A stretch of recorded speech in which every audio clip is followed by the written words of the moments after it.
هريرة عن أبي هريرة قال قال رسول الله صلى الله عليه وسلم أكمل المؤمنين إماما أحسنكم خلقا وخياركم خياركم لنسائهم. Abu Hurayra былай дип сөйләгән. Аллаһның илчесе саллаллаху алейхи ва саллям былай дип әйтте. Сезнең арада иң камил иманга әхлагы иң яхшысы булганы ия. Һәм шулардан иң яхшысы үз хатыннарына барысыннан да яхшырак мөнәсәбәттә булганнары. Үз хатыннарына барысыннан да яхшырак мөнәсәбәттә булганнары. Яхшы хулук турында инде синең әйттек. Хатын кызга яхшы мөнәсәбәттә үз хатыннарына, ягъни бергә торган хатыннар турында бара. Яхшы хулукка килгәндә без бит әйттек, иң яхшы хулук, ягъни яхшы хулук күрсәткәндә иң беренче гаиләңнән башларга кирәк. Әндиң, әтиеңнән, әниеңнән, хатыныңнан, балаларыңнан, күршеләреңнән һәм башкасы. Кызганычка каршы булган яхшы мөнәсәбәт, яхшы хулук дигәндә еш күргә туры килә кайбер кардәшләрне, машаллах, ягъни алар урамда башка ирләр белән булганда, башка кешеләр булганда алардан әхлаклы, алардан яхшы, алардан йомшак кеше юк.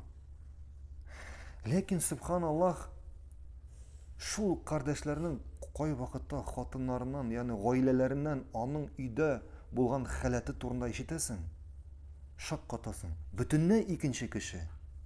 Бөтенләй капма каршы кеше.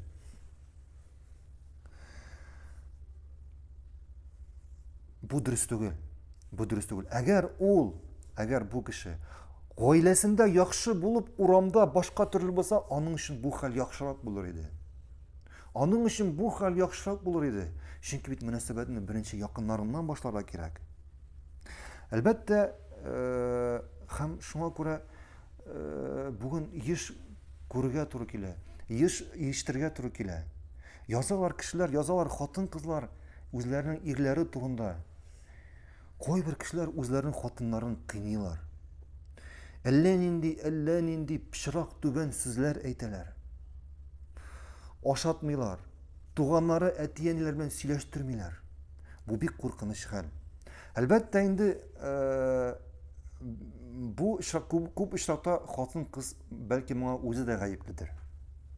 Ләкин шулай булса да ир кешенең хатын-кызны җәберләргә хакы юк. Кыйнарга, начар сүзләр әйтергә аның хакы юк. Әгәр хатының начар икән, аны аерып җибәрсәң хәерлерәк. Әгәр килешә алмыйсы икән, инде бөтен сәбәпләрне кылганнан соң, аны җәберләгәнче, аны кыйнаганчы, аны аерып җибәрүең хәерлерәк. Чөнки бер нәрсә турында онтырга түгел. Аллаһ субхан тәгалә залимләнгән кешенең гынахын кабул кыла.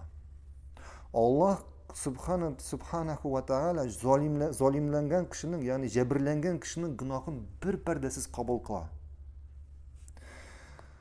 Бер вакыт бер кеше, ягъни ниндер шейх йоклап ятканда үзенең хатынын йоклап ятканда күрә.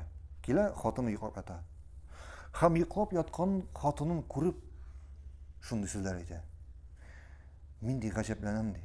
Хатынына карый да, бу хатын-кыз ди, үз өен, үскән, яратылып үскән өен ташлап шушы өйгә килде.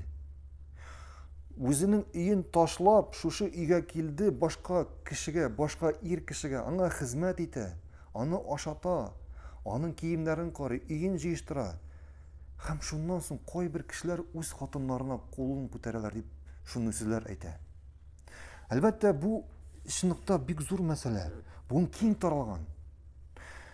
Бу мәсьәләнең авыр булганын, нинди зур икәнен ир кеше бар тик үзендә кыз балалар барлыкка килгәч, кыз балалары тугач, кыз балалары үсә башлагач кына аңлый. Менә әгәр яратып үстергән, кочаклап, куйныңа сыендырып, җаныңа сыендырып үстергән кыз баланы иртәгә бер кеше өйнән апшыгып киткәннән соң, кияү баласы дип әйтик. Апшыгып киткәннән соң аны кыйный башласа, шушы баланы, кыз баланы, аңа төрле пычрак сүзләр әйтә башласа, Йөрәгең нишәр?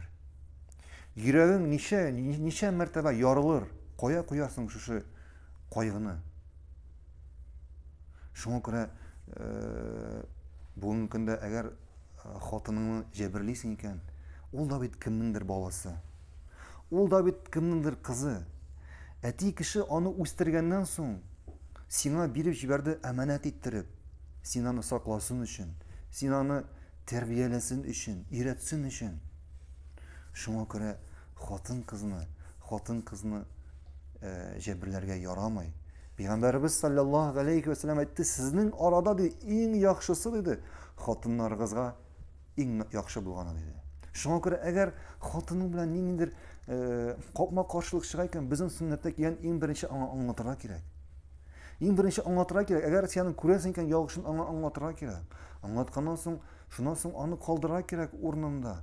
Инде аңламаганнан соң иң ахыр очрак инде аңа әз генә булса да сугырга кирәк түгел, кат иттереп, аны этеп җибәргә, инде әз генә тидереп алырга кирәк, аңласын өчен.